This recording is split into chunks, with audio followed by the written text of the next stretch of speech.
जोंहा इउपिपिएल हान्जानिफ्राय जोंनि बिटिआरनि जेसेबां बुथफोर दङ जोंहा आगोलनि मोनबा जिल्लायाव गोजाम मोनबा जिल्लायाव 3200 बुथफोर दंमोन। दा सनितपुर बिश्वनाथनि माखासे बुथफोर हाबदेरबावबाय। दा बैफोर बुथआवबो गासिबो बुथ कमिटि जे दानाय बे दानाय हाबाफारिया जोबनानै थांजोब्बाय। नैबे जे बिटिआरनि जोंहा सरासनस्रा बिसायख'थि बा जेनेरेल इलेक्सन फैगासिनो दङ बिनि थाखाय जेसेबां प्रिपेरेसन खालामनांगौ गासिबो जोंना जोबजोब्बाय। जोङो सेथि खोलोबनि बिजाथि फोसावनायाबो जोंना जोबनानै थांबाय। गासिबो थिगैनो थारैनो थाङोबा दिनैनि सानजौफु बा बेलासिनि गेजेराव नैथि खोलोबनि जे जोंनि बिजाथि फोसावनाय बेबो जोबनानै थांसिगोन आरो जोङो गाबोननिफ्रायनो नमिनेसन होनायखौ जागायगोन। माखासे साब डिभिजनफ्राव गाबोननो बिजाथिफोरखौ माने आर'जलाइखौ गथायनाय जागोन बिजाथिनि। बेनिफ्राय माखासेया 1 तारिख सेप्तेम्बर दाननि 1 अक्ट' खालि माखासे बिजाथिनि आर'जलाइखौ गथायनाय जागोन। दा बेबायदियैनो जिहेतु थांनाय 5 बोसोराव प्रमद बर' सारनि दैदेननायावहाय इउपिपिएलनि सरकारा गोबां खामानि मावबाय। जोंनि बड'लेण्ड ओनसोलाव सान्थि गायसनबाय। सान्थि गायसनखांनायनि उनावनो हा गैजायै हा पाट्टा गैजायै सुबुंफोरनो रोजा 3,50,000निबो बांसिन न'खरफोरनो हा पाट्टा होनाय जाबाय। जोंहा आलारि सोरांनि गेजेरजों रोजा मन्दिर मस्जिद आरो गिर्जानो 2 लाख रां होनाय जाबाय। बड'फा सुपार 50 मिशननि गेजेरजों गोबां फरायसुलिफोरखौहाय जोङो फ्रि कचिं होनो हाबाय।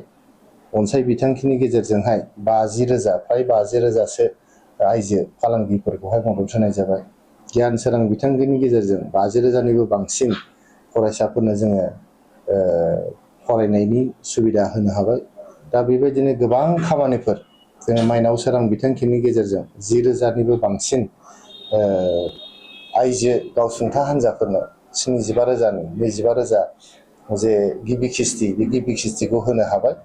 बेबायदिनो मोनफ्रोमबो फोथाराव प्रमद बर' सारनि दैदेननायाव स्पेसियेलि गेलेनायनि फोथाराव जोंनि गेलेनायनि फोथाराव नोंथांमोना नुबाय दुरान्ड काप बायदि मोनसे गिदिर जोंनि इन्टारनेसनेल मोनसे स्पर्टिं इभेन्ट बेखौहाय बेयाव खुंफैनो हादों।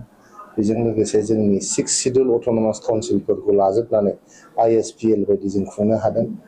क'क्राझार थुनलाइयारि फोरबो खुंनायनि गेजेरजों मुलुगनि गोबां थुनलाइयारिफोरखौहाय खन्थाइगिरि रायथाइगिरि सल' लिरगिरि गासैखौबो लाबोनानै जोंनि क'क्राझार जे गोजोननि नोगोर बेयाव लाबोनानै जोङो थुनलाइनि बाख्रिखौ दोहोनिसिन खालामनो थाखाय जोङो खामानि मावनो हादों। दा बेबायदिनो गोबां खामानि मावनायनि थाखायनो एबार प्रमद बर' सारनो फिन खनसेबाव रायजो राजाया आशीर्बाद होनो सिगांबोदों। फिन खनसेबाव 2025 मायथाइनिफ्राय 2030 मायथाइसिम प्रमद बर' सारनि सरकारा फैगासिनो दङ। रायजो राजाफोरखौ सेवा खालामनो रायजो राजाफोरा जेरैबायदि बिथोन आरो बोसोन होयो बेबायदि हाबा मावलांनो आरो बड'लेण्ड ओनसोलखौ जोंनि साबना हामना खालामनायजों लोगोसे जौगासार मोनसे ओनसोल खालामनो थाखाय फिन खनसेबाव प्रमद बर' सारनि सरकारा फैगासिनो दं।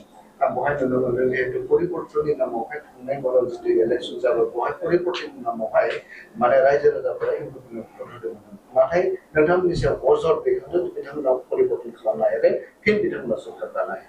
मा परिबर्तन जायाखै जायफोर होनदों बिथांमोनासो जोंनो फिननाय होनांगोन। आगोलाव बेयावहाय दावराव दावसि दङमोन। बेयाव आर्मि केम्प दंमोन, दिनै आर्मि केम्प गैला। बेयाव उग्रपन्थी केम्प दंमोन, बा उग्रपन्थी केम्प गैला। बेयाव लाइमोन BPFनि केम्प दंमोन, BRTF केम्प दंमोन, बेफोर केम्पफ्रा दिनै गैला। बेयावहाय हरताल दङमोन, दिनै हरताल गैला। बेयावहाय जाथि जनगोष्ठीनि गेजेराव दावराव दावसि दंमोन, दाङाबाजि दंमोन। बे जाथि जनगोष्ठीनि गेजेराव दाङाबाजि आरो दावराव दावसिया दिनैनि थारिखआव गैला। दिनैहाय जोंनि बिटिआरनि जेसेबां जिल्लाफोर दङ मेट्रिक आनजादाव आरो हायार सेकेन्डारि आनजादाव जोबथा थाखोआव थायोमोन। दिनैहाय चिरां जिल्ला बाक्सा जिल्लाया गिबि सारिनि जिल्लायाव फैबाय। दा बियो मोनसे सोलायनाय नंगौना नङा? बे मोनसे परिबर्तन नंगौना नङा? दिनै रायजो राजाफ्रा हर जा खोमसि जा जेब्लायबो गिदिंनो हाबाय। गोदो मानसिफ्रा गिलुं गिलुं ओंखारोमोन, दिनै गिनाय गैला। बयबो दिनै माबा मोनसे मावनानै जानो नाजादों, बयबो सेस्था खालामदों।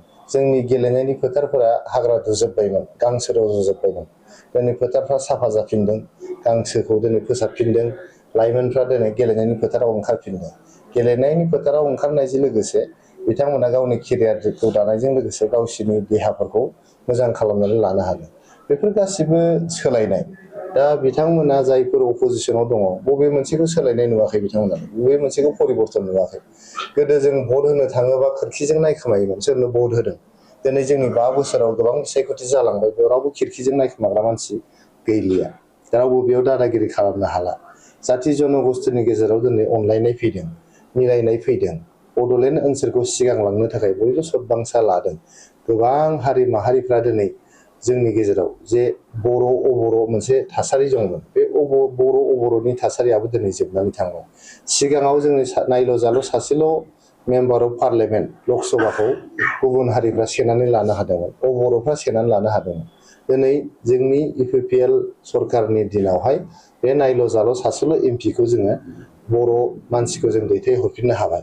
दा बेफोर गासिबो परिबर्तन नङाब्ला बबेथो परिबर्तन? बिथांमोना दिनै जबाब होनांगौ, बबे मोनसे परिबर्तन जायाखै, बिथांमोना बेखौ जोङो जबाब होनाया मोजां।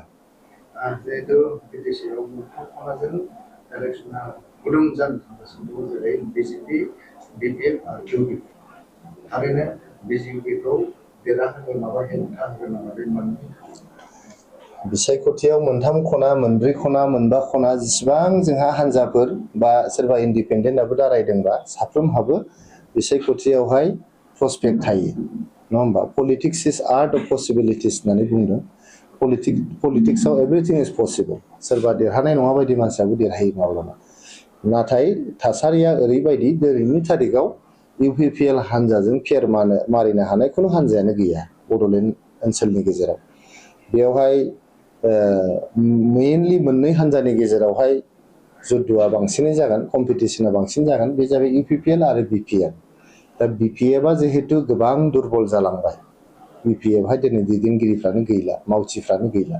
गोबां समस्थियावहाय दिनै हाग्रामा महिलारि थाङोबा एसे मानसि जायो, हेलिकप्टार नायनो फैयो। हेलिकप्टार नायनो फैनायनि थाखायनो बिथांमोना दिनै हेलिकप्टार भारा लानानै आरो हेलिकप्टार भारा बाहायनांनानै मानसि बुथुमनो गोनां जादों। हाग्रामा महिलारिया हेलिकप्टारजों थाङाबा मानसियानो जाया।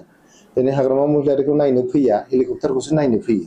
मिथिं खोनासंनो थाखाय नङा, नायबानो जाबाय नोंथांमोना। बिथांमोननि मिथिङाव जोबोद खम मानसि थायो, हेलिकप्टारनि सोरगिदिंसो बांसिन मानसि थायो। गतिके हेलिकप्टारनि जे समक खालामनो नागिरदों बे जानाय नङा।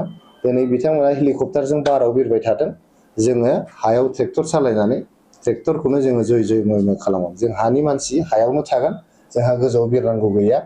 बिथांमोना दिनै हेलिकप्टारजों बाराव बिरगोन, बे बारावनो बिथांमोना बिरबाय थागोन। जेब्लानाखि बिथांमोना अख्राङाव बाराव बिरबाय थागोन, रायजोफ्रा बिथांमोनखौ मोनहास'नाय नङा।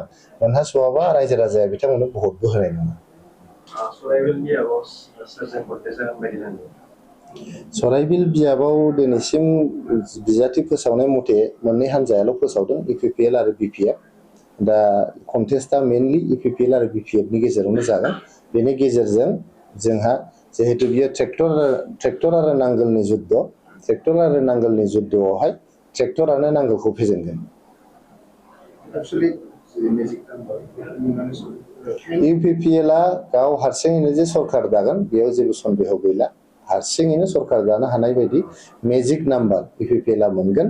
आं दाखालिनो बुंबाय थादों, जोङो एनिथिं बिटुइन 22 निफ्राय 26था मासि देरहानानै जोङो सरकार दागोन।